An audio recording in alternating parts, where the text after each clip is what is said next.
চা শ্রমিক ফেডারেশন চা শ্রমিকদের 500 টাকা মজুরি দাবি করে আসছে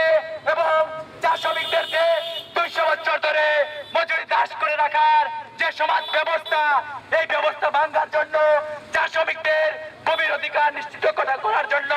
আমরা রাষ্ট্রের কাছে দাবি জানাচ্ছি। সংগ্রামী বন্ধুগণ, আপনারা শুনেছেন আমাদের বক্তার কাছ থেকে এই যে 4টা বাগান বন্ধ আছে, আগামী 4 তারিখ এই চা শ্রমিকরা সিলেটের এয়ারপোর্ট রাস্তায় অবস্থান করবেন। আমরা বলে দিতে চাই, আজকের এই সমাবেশ থেকে যদি এই চা শ্রমিকদের বেতন, রেশন এবং বকেয়া যে পাওনা আছে সেইগুলো যদি এই রাষ্ট্র এবং মালিকরা পরিশোধ না করে, তাহলে আগামী 4 তারিখ এই সিলেটের রাজপথ আমরা অচল করে দিব। বাংলাদেশ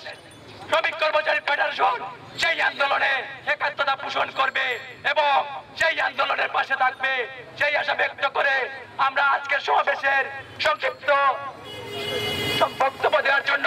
অনুরোধ জানাচ্ছি সিলেট জেলা শাখার বাসবাদী দলের সাংগঠনিক কমিটির আহ্বায়ক কমরেড